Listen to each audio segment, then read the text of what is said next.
नमस्कार, मैं हूँ मनविंदर। आप सभी राष्ट्रवादियों का एमबीएन नेटवर्क में एक बार फिर से बहुत-बहुत स्वागत है। अयोध्या राम मंदिर चढ़ावा चोरी मामले में एसआईटी की जांच तेज हो रही है। ट्रस्टी डॉक्टर अनिल मिश्रा से मंदिर के एक बंद कमरे में पूछताछ हुई है। इससे पहले ट्रस्ट के महासचिव चंपत राय जी से भी 3 घंटे से ज़्यादा पूछताछ हुई थी।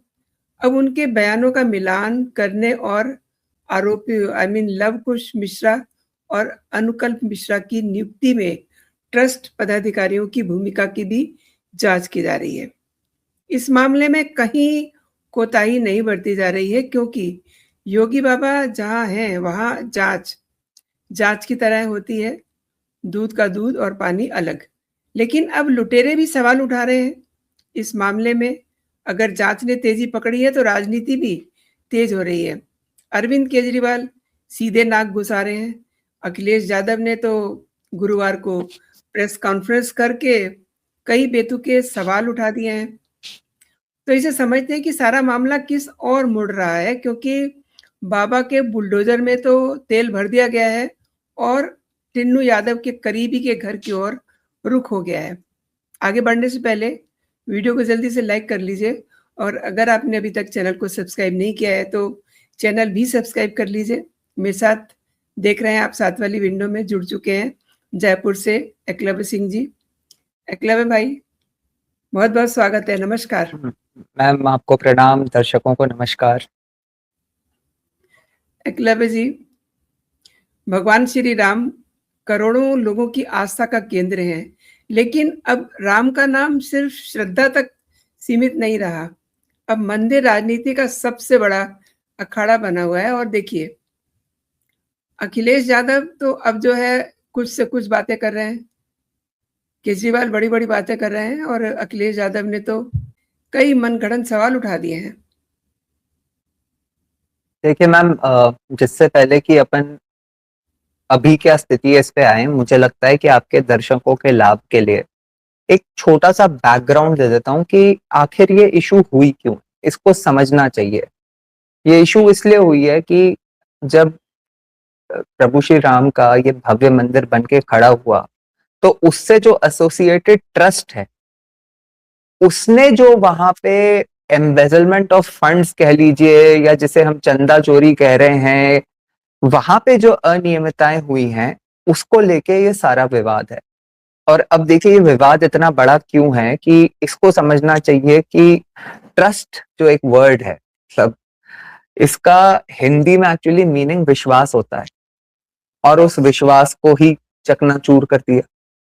और ये देखिए मैम, कोई छोटी मोटी बात नहीं है ना। क्या है कि 500 वर्ष का जो कड़ा संघर्ष हो, और मतलब उससे जो भावनाएं जुड़ी हुई हों, इन लोगों को 1 वर्ष नहीं लगा उस पूरे विश्वास, उस पूरे एफर्ट को इस तरह से धूमिल कर देने में। तो एक बात को समझ लेना चाहिए मैम कि इसमें कोई डाउट नहीं है कि जो वहां पे हुआ है वो बिल्कुल गलत हुआ है।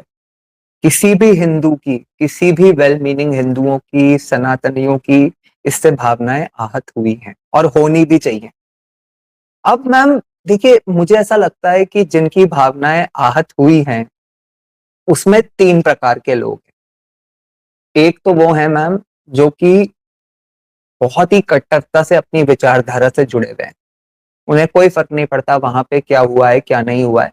उन्हें ये पता है कि योगी जी, मोदी जी जैसे लोगों ने अपना जीवन दिया है, संघर्ष करके इस सपने को साकार किया है, तो वो तो हर हालत में इनके साथ ही खड़े, उनको कोई फर्क नहीं पड़ता। दूसरे वो हैं जो हर्ट तो हैं, लेकिन उन्हें संपूर्ण विश्वास है मोदी योगी की जोड़ी पे कि वो इस चीज को उसके लॉजिकल कंक्लूजन तक लेके जाएंगे, और जो प्रभु श्री राम और सनातन की जो प्रतिष्ठा है उसको पुनः स्थापित करेंगे। तीसरे वो लोग हैं मैम जो कि आप कह लीजिए कि थोड़े से फेंस सिटर्स टाइप के लोग होते हैं, लेकिन उनके यहाँ भी ये है मैम कि अगर उनकी थोड़ी सी एक बार के लिए भावनाएं आहत हो गई हैं, तो इसका मतलब ये कतई नहीं है कि वो अधर्मियों और विधर्मियों की तरफ चल देंगे। क्योंकि दूसरों ने राम मंदिर पे अपना क्या रवैया इतने दशकों से रखा है, उसकी कोई क्रेडिबिलिटी नहीं है। तो पहले तो मैं बता दूं मैम कि ये जो बातें हो रही हैं कि इसका बीजेपी को नुकसान हो जाएगा, राजनीतिक इम्पैक्ट क्या होगा, मतलब मुझे नहीं लगता कि कोई इसमें कोई खास प्रॉब्लम है। इनफैक्ट मैं तो मैम ऐसा मानता हूँ कि अभी एक जो बात हो रही थी ना कि इसमें राजनीति घुस गई है, मैं तो मानता हूं कि राजनीति घुसनी ही चाहिए। अगर राजनीति नहीं होती तो आज हमारे लिए ये मंदिर नहीं बना होता।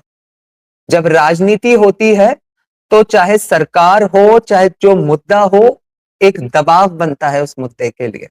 तो मुझे लगता है कि राजनीति तो होनी चाहिए। और आपको एक इम्पैक्ट बता दूं मैम, जो मेरी इसमें पर्सनल सोच है, देखिए राजनीति में तो ऐसा है कि जो यूपी में जिस तरह के समीकरण थे, जो आगामी 2027 में जो वहां पे विधानसभा के चुनाव होने हैं, वहां पे जिस तरह के समीकरण रहे हैं, मुझे लगता है कि सब कुछ अभी सामान्य चल रहा था। और योगी जी चाहे इंफ्रास्ट्रक्चर हो, चाहे कानून व्यवस्था हो, धर्म के तो मेरे ख्याल से वो अपने आप में सबसे बड़े ब्रांड एम्बेसडर हैं। ठीक है, तो सामान्य सब कुछ चल रहा था, एक ठीक ठाक मेजोरिटी के साथ मैं समझता हूं कि वो रिपीट हो जाते। परंतु ये जो मुद्दा हुआ है मैम, मुझे लगता है कि इससे योगी जी को कम से कम नुकसान नहीं फायदा ही होगा। और इसके कई कारण हैं। एक तो योगी जी का जो ट्रैक रिकॉर्ड है, उसके बाद मैम इस पे जो विपक्ष का ट्रैक रिकॉर्ड है, आप देखिए कि कौन लोग आके उनसे हिंदुत्व पे भिड़ना चाह रहे हैं। इसके बारे में मैं आपको थोड़ा सा बताना चाहूंगा मैम, आपके दर्शकों को। ये बड़ा इंपॉर्टेंट है मैम। सबसे पहले अगर हम अखिलेश यादव की ही बात कर लें, क्योंकि मुकाबला तो अल्टीमेटली 2027 में उनसे ही है, तो अखिलेश यादव मैम समय समय पर जिस तरह से सनातन के बारे में मजाक उड़ाने का काम करते रहे हैं, उसके बारे में मुझे नहीं लगता कि आपके दर्शकों को मुझे ज्यादा बताने की आवश्यकता है। परंतु मैं आपको एक बड़ा इसका सिंपल सा भी एक रिसेंट एग्जांपल दे दूं, तो 2 दिन पहले ही, 2 दिन पूर्व ही योगी जी ने अखिलेश से एक बहुत ही सिंपल सा एक क्वेश्चन किया था कि भाई, राम मंदिर तो बन के खड़ा हो गया, कृष्ण जन्मभूमि की बात करो, मथुरा में प्रभु श्री कृष्ण का मंदिर बनाने की बात करो। अब क्या अखिलेश की हिम्मत भी है? यादव है ना, प्रभु श्री कृष्ण के वंशज, हिम्मत है मथुरा के ऊपर बात करने की? अपने वोट बैंक को छिटकने का जो डर है ना मैम, हिम्मत नहीं है कि योगी जी से इस बात पे भिड़ लें। दूसरी बात मैं आपको बताऊं मैम, मुझे ऐसा लगता है कि देखिए अखिलेश यादव के बारे में मैं सबसे पहले इनको क्यों डिस्कस कर रहा हूँ, क्योंकि इनके कॉन्टेक्स्ट में कुछ चीजों को समझना बहुत जरूरी है मैम। 10 वर्ष सत्ता से बाहर रहना ना बहुत बड़ी प्रॉब्लम्स होती हैं। आज उन्हें लगता होगा कि यादव उनका बहुत बड़ा वोट बैंक है, लेकिन मैं आपको व्यक्तिगत तौर पे मैम, मेरा मूल भी उत्तर प्रदेश से ही है, मैं बहुत जाता हूँ वहां पे।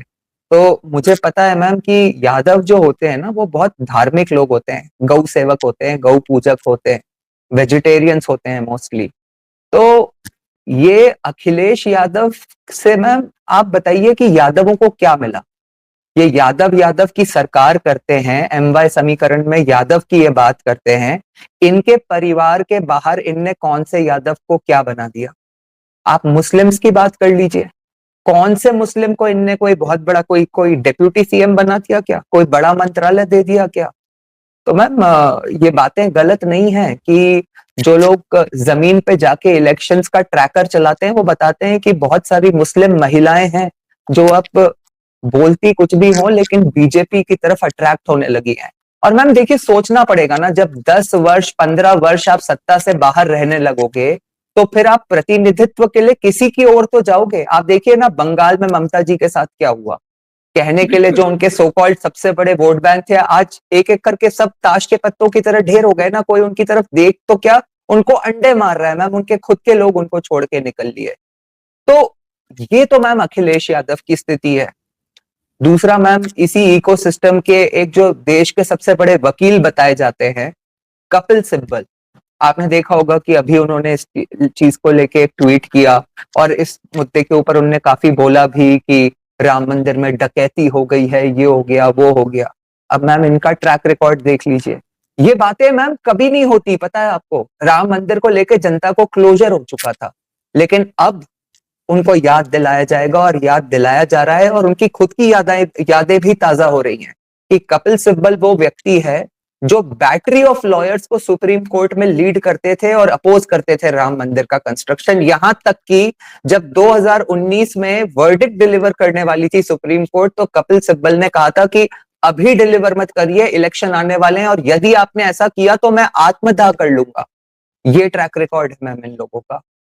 उसके बाद मैम केजरीवाल जी का आप देख लीजिए मैम, ये इफ्तार की पार्टियों में जाके बड़ी बड़ी मतलब टोपी पहन के और कह रहे हैं आज कि आज इस देश में कोई सच्ची सनातनी पार्टी है तो आम आदमी पार्टी है। कोई विश्वास कर सकता है इन जोकरों पे मैम? आप देखिए, मतलब जो व्यक्ति कहता हो कि मेरी नानी कहती थी कि किसी मस्जिद को तोड़ के मेरे राम का मंदिर नहीं बन सकता, मैं तो काफी श्योर हूं मैम कि अपनी नानी का भी नाम, पता नहीं वो अब है इस दुनिया में या नहीं, वो उनका नाम भी बदनाम ही करते थे यूज करके। क्योंकि उस जनरेशन के जो लोग हैं मैम, उनकी भावनाएं मैंने देखी हैं, उन लोगों ने उस समय को जिया है। वो मुझे तो मैं तो काफी श्योर हूं कि वो सिर्फ अपनी नानी को बदनाम करते थे। बाकी उस समय के किसी भी लोगों की इस तरह की भावनाएं, क्योंकि अगर नानी ने ये देखा कि मस्जिद को तोड़ा जा रहा है तो मस्जिद कैसे बना होगा ये भी तो नानी जी को पता होगा ना। तो उसके अलावा मैम आप देखिए कि अरविंद केजरीवाल की एक और बात मुझे याद आती है मैम, कि ये कहते थे कि अगर नेहरू जी ने आईआईटी बना दिए होते, ये और मतलब सॉरी, आईआईटी की जगह अगर मंदिर बना दिया होता तो इस देश का क्या होता। इस तरह की ये बातें करते थे मैम। हनुमानगढ़ी के टेम्पल्स की दिल्ली में आपने देखा ही होगा किस तरह से जब ये जेल से बाहर आए थे तो कैंपेनिंग के दौरान वहां जाके किस प्रकार की नौटंकी किए थे और कहते थे, मतलब ये वो व्यक्ति है जिसने बोला कि अगर प्रभु मुझे आशीर्वाद दे देंगे और दिल्ली की जनता मुझे आशीर्वाद दे देगी तो मोदी मुझे जेल में नहीं डाल पाएंगे। तो प्रभु ने तो नहीं दिया आशीर्वाद और जनता ने भी नहीं दिया, तो मतलब तुम चोर ही हो। दोनों का मानना यह है कि तुम चोर हो। तो तुम्हारी क्या क्रेडिबिलिटी है योगी आदित्यनाथ या अमित शाह से सवाल पूछने की? भाई तुम उस अमित शाह से सवाल कर रहे हो कि तुम राम मंदिर क्यों नहीं गए, जिसने अपना जीवन दे दिया राम मंदिर आंदोलन में, जिसने जब राम मंदिर का कंस्ट्रक्शन चल रहा था तो 3-3 4-4 बार वहां चले गए। उनकी वाइफ जो है अमित शाह की, वो तो राम मंदिर बनने के बाद कई बार वहां पे चली गई। अमित शाह क्यों नहीं गए मैम? मैं आपको बता देता हूं कि ये इसका जवाब सिर्फ अमित शाह जानते हैं। आपको पता है मैम, 2006 20 साल से अमित शाह कभी विदेश भी नहीं गए। मैं बहुत श्योर हूं, जितना मैं व्यक्तित्व समझता हूं अमित शाह का, उनने कोई प्रण ले रखा होगा कि वो भारत के लिए, धर्म के लिए क्या अचीव कर लेंगे, उसके बाद ही वहां जाके प्रभु का आशीर्वाद लेंगे। तो मैम ये और अमित शाह उस व्यक्तित्व के लोग हैं मैम जिनके लिए देश सेवा कर्म ही पूजा है मैम। ये उस तरह के लोग हैं। तो ये मतलब दारू के नाम पे घोटाला करने वाले, एक पे एक दारू फ्री कर बेचने वाले और उसमें भी पैसे खा जाने वाले अमित शाह से सवाल करेंगे, ये क्रेडिबिलिटी है? और मैम कांग्रेस में मैं क्यों अंत पे आ रहा हूं कि कांग्रेस को लेके मैम दो मुद्दे हैं। वैसे तो मैम मैं आपको सच बताऊं तो राहुल गांधी तो सही कर रहे हैं। राहुल गांधी शांति से विदेश घूम रहे हैं, वो इस मुद्दे को ज्यादा तूल नहीं दे रहे, इन रीजनल पार्टीज को डिस्ट्रॉय होने दे रहे हैं, क्योंकि वो जानते हैं एक तो ना वो मतलब सनातन के पक्ष में रहते हैं और ये उनकी पिच भी नहीं है, तो इस पिच से वो दूर ही रहें तो बेटर है। लेकिन ट्रैक, क्योंकि इनके प्रवक्ता और ये सब जिस तरह से ये अहंकारी सुप्रिया श्रीनेट वगैरह बात कर रहे हैं, तो मैं बता देता हूं मैम कि जनता की ये यादें तो ताजा होंगी कि यूपीए की सरकार में एफिडेविट दिया गया था सदन के पटल पे कि प्रभु श्री राम एक काल्पनिक मतलब फिगर है, फिक्शनल फिगर है। और दूसरा मैं आपको बता देता हूँ मैम, मैं शब्द तो यूज नहीं कर पाऊंगा और इसीलिए आज मैंने आपको वो वीडियो भी नहीं भेजा। मैं शब्द तो आपके चैनल पे यूज नहीं कर पाऊंगा क्योंकि वो फैमिलीज देखती हैं आपका शो। लेकिन मैम कल कांग्रेस ने अपने इंस्टाग्राम हैंडल से एक वीडियो पोस्ट किया था, उसमें लिटरली उन्होंने ये कह दिया कि धर्म के नाम पे तुम्हें चू बनाया गया है। तो मैम मतलब यही कह रहे हैं ना कि हिंदू वो हैं। तो ये स्तर है मैम कांग्रेस तो की परेशानी ये है कि वो तो हिंदूज के लिए जो उनकी हेटरेट है उसको छुपा ही नहीं सकती। उसके बाद जब बैकलैश हुआ तो उनने उस वीडियो को डिलीट करा।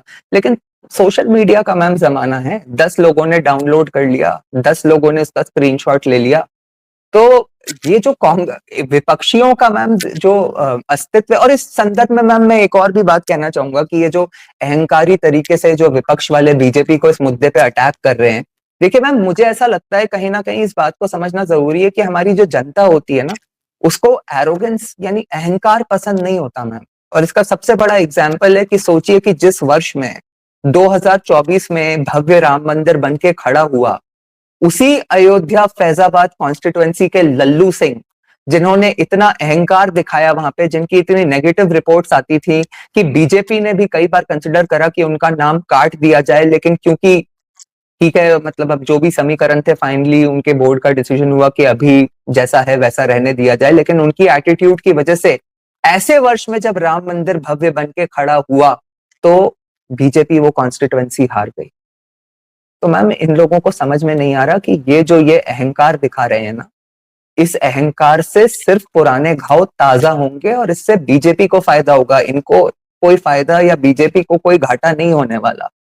मैम जो हम एसआईटी की इन्वेस्टिगेशन की बात कर रहे हैं, इसमें कुछ चीजें हैं मैम जो मुझे ऐसा लगता है कि इम्पॉर्टेंट हैं। जैसे कि जो एसआईटी जिस तरह से प्रोसीड कर रही है, मुझे लगता है कि लीगली जिस तरह से चीजें प्रोसीड करती है, अब मैम आजकल क्या है ना कि चीजें हमारा मतलब हम ना चीजों को लीगली एक तरह से वो नहीं करते, जैसे कहते हैं ना कि जो लीगल प्रोसेस होता है उसको एक शांत मन से नहीं देखते।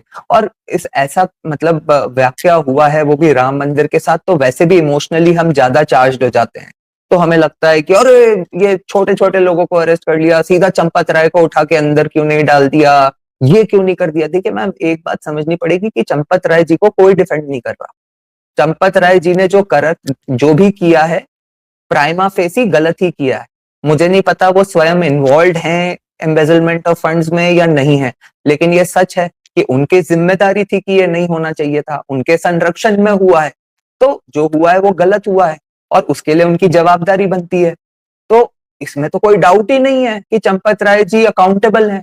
लेकिन मैम एक लीगल प्रोसेस होता है, जहां पे आपने सबूत इकट्ठे करे हैं, वहां पे आपने 8 लोगों को अरेस्ट किया है, उनसे आप और एविडेंस इकट्ठा करोगे, उस एविडेंस के आधार पे आप चंपत राय से सवाल करोगे। एक बार आपने चंपत राय से सवाल कर लिए, उसके आधार पे आपने एक और व्यक्ति अनिल मिश्रा से भी आज पूछताछ कर ली, एक आदमी के अगेंस्ट आपने क्या कहते हैं रिमांड भी मांग ली है। उसके बाद जब इनसे जो इंफॉर्मेशन एक्सट्रैक्ट होगी, आप फिर चंपत राय पे जाओगे और हो सकता है मैम क्या पता इससे भी ऊपर तक कहीं तार जुड़ते हो, किसको क्या पता है मैम, इतना बड़ा मामला है और ये बहुत जरूरी है कि इसमें लोगों को एक सेटिस्फैक्शन मिले। और मुझे तो लगता है मैम बहुत आवश्यक है कि इसमें एक रिकवरी भी हो, ट्रैक भी हो कि भाई आखिर ये फंड्स गए कहाँ। तो ये जवाबदारी, ये अकाउंटेबिलिटी बहुत इंपॉर्टेंट है इस सेंस में कि एक जिसे हम कहते हैं कि इसमें एक क्लोजर जरूर होना चाहिए मैम, तो ताकि हमें एक सेटिस्फैक्शन रहे कि भाई जो मतलब प्रतिष्ठा जो इतने बड़े हमारे मतलब चीज की एक धूमिल हुई है एक तरह से, तो उसको पुनः स्थापित किया जाए, ये इंपॉर्टेंट है। परंतु मैम मोटी मोटी बात यह है कि मैं ऐसा मानता हूं, अच्छा इसमें एक बात और आती है मैम कि सुप्रीम कोर्ट मॉनिटर्ड एसआईटी क्यों नहीं बन रही। ये मैं देख रहा हूं कि बहुत लोग बोले जा रहे हैं कि अरे भाई सुप्रीम कोर्ट से क्यों नहीं करवा देते, ये क्यों नहीं करवा देते। तो मैम पहले तो ये समझना जरूरी है कि सुप्रीम कोर्ट मॉनिटर्ड एसआईटी का डिसीजन प्रधानमंत्री नहीं लेंगे या योगी जी नहीं लेंगे, वो सुप्रीम कोर्ट लेती है। तो अगर सुप्रीम कोर्ट, अच्छा और अगर किसी और को ऐसा लग रहा है कि ऐसा होना चाहिए, तो तुम जाके एक फाइल कर दो भाई, एक एप्लीकेशन सुप्रीम कोर्ट में, सुप्रीम कोर्ट तुम्हें सुन के डिसाइड कर ले कि तुम बस मतलब एक जिसे कहते हैं माहौल बनाए जा रहे हो कि फेयर नहीं हो रहा इन्वेस्टिगेशन, फेयर नहीं हो रहा। अरे भाई ये तो बताओ कि फेयर क्यों नहीं हो रहा। आप थोड़ी डिसाइड कर सकते हो कि पुलिस अब इन्वेस्टिगेट कैसे करेगी। हाँ, आप ये पॉइंट आउट कर सकते हो कि इस तरह के इन्वेस्टिगेशन में ये कमियां हैं। भाई जैसे आप एक चीज कह रहे हो कि छोटी मछलियों को पकड़ के और बड़ी को बचाया जा रहा है। अरे भाई तुम्हारे पास कोई तथ्य हैं बड़ी मछली के अगेंस्ट, तो लाके दे दो, पहले उनको अरेस्ट कर लेंगे। लेकिन बड़ी मछली, भाई हमें भी शक है। और ऐसे में क्या होता है मैम कि दोनों जो बड़े ट्रस्टीज थे, इन दोनों को रिजाइन करने के लिए बोला गया। अब मुझे नहीं पता उनने स्वेच्छा से किया या उन पे प्रेशर डाला गया, लेकिन फैक्ट ये है कि उनसे रिजाइन करवाया गया। और इसलिए ही करवाया गया कि जब आप उस ट्रस्ट में रहोगे तो एक फेयर इन्वेस्टिगेशन के चांसेस कम हो जाते हैं, क्योंकि आप एविडेंस को टैम्पर कर सकते हो, आप लोगों को इन्फ्लुएंस कर सकते हो। तो इसलिए उनको रास्ते से हटा दिया गया। यही तो तरीका होता है इन्वेस्टिगेशन का। भाई आज अगर लोगों का क्या डिमांड होती है, अगर कोई मंत्री से कोई घोटाला हो जाता है तो वो यही बोलते हैं ना, भाई आपका अधिकार नहीं है कि आप इस पद पे बने रहो, फिर आपके अगेंस्ट इन्वेस्टिगेशन होगी। यही तो सबसे बड़ा आरोप लगता है ना, या यही सबसे बड़ी डिमांड होती है ना। ये थोड़ी होता है कि बिना सबूत के पहले सीधा जेल में डाल दो, उसके बाद इन्वेस्टिगेशन करो। और अगर ऐसा कर भी दोगे तो वो 2 मिनट में बेल ले लेगा। बिना सबूत के अगर किसी को उठा के तुमने अंदर डाल दिया तो वो तो बेल मिल ही जाएगी ना मैम। अब जैसे मैम आपने देखा होगा कि मतलब मुझे कई चीजें मैम फ्रैंकली इतनी वियर्ड लगती है, मैं भावनाएं समझ सकता हूँ लोगों की। जैसे वहां के बार एसोसिएशन ने बोल दिया कि चंपत राय अयोध्या छोड़ के चले जाएं और इनका कोई केस नहीं लड़ेगा। अरे भाई अजमल कसाब का भी केस लड़ा था इस देश में। बिल्कुल। तो मैं आपकी भावनाएं समझ सकता हूँ, मैं भी उतना ही हर्ट हूं। लेकिन जो एक लीगल प्रोविजंस हैं हमारे कॉन्स्टिट्यूशन के, या तो कॉन्स्टिट्यूशन से ये हटवा दो कि भाई हर किसी को अधिकार नहीं है लॉयर का, लेकिन यदि अगर किसी को अधिकार है तो आप नहीं लड़ोगे तो गवर्नमेंट को देना पड़ेगा उसे लॉयर। ये अधिकार है भाई उसका। तो मैम कई चीजें क्या होती है, हम इमोशनल होके मुझे लगता है कि बहुत ज्यादा चार्ज होके एक डायरेक्शन में चल देते हैं।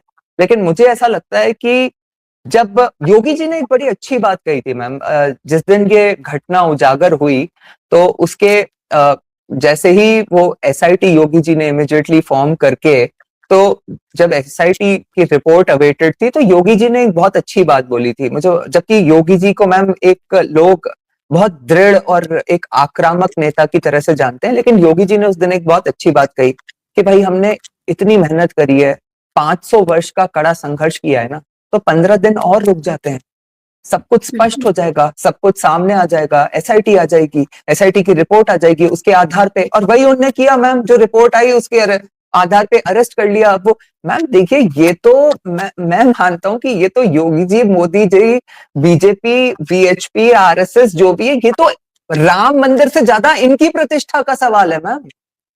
मतलब तो जी, जी जो जिस तरीके से जांच चल रही है जी अयोध्या राम मंदिर के चढ़ावे वाले मामले में, अब देखिए गिरफ्तारियां हो रही हैं। ये भी सुना जा रहा है कि करोड़ों रुपए की बरामदगी भी हुई है। और अब इसी बीच 6 जुलाई को श्री राम जन्मभूमि के जो ट्रस्ट है, उसकी एक बड़ी अहम बैठक भी होने जा रही है, जिसमें ट्रस्ट के महासचिव चंपत राय जी और अनिल मिश्रा जी के इस्तीफों पे चर्चा की बात भी हो सकती है। लेकिन वही बात है जिसे आपने कहा कि ये अरविंद केजरीवाल और अखिलेश जिस तरीके से माहौल बना रहे हैं, लेकिन एक चीज़ और गौर करने की है कि चंपत राय ने अपने कुछ करीबियों और सहयोगियों से ये कहा है कि अयोध्या में उनकी सेवा पूरी हो गई है और वो राम मंदिर दान गबन विवाद से जुड़े कलंक के साथ नहीं रहेंगे। देखिए मैम, एक बात समझनी पड़ेगी कि एक तो ये जो मीटिंग हो रही है, अगेन मैम, ये जो हमारे देश में जो ट्रस्ट बनाए जाते हैं, इस ट्रस्ट के भी कुछ कानून बने हुए हैं। ऐसे नहीं होता कि किसी ने इस्तीफा दे दिया और वो बाहर हो गया, ये तरीका नहीं होता है। जब ट्रस्ट होता है तो एक बोर्ड ऑफ ट्रस्टीज होता है। जब कोई उसकी, जैसे मैम आज हमारी कॉलोनी की भी जो मतलब ये एसोसिएशन होती है ना, उस कॉलोनी के एसोसिएशन में भी एक एजीएम करनी पड़ती है अगर किसी को इस्तीफा देना होता है तो ये तो बिल्कुल। प्रभु श्री राम के मंदिर का ट्रस्ट है मैम।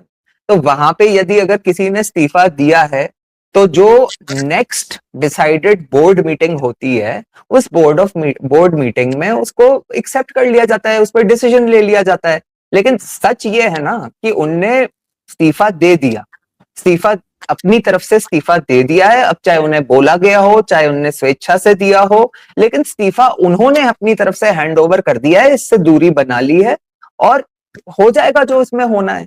तो देखिए मैम, चंपत राय की भी जो पृष्ठभूमि है इसको समझना जरूरी है। मैं उनको डिफेंड कतई नहीं कर रहा, लेकिन उसकी पृष्ठभूमि को, भाई राम मंदिर आंदोलन से लंबे समय से जुड़े रहे।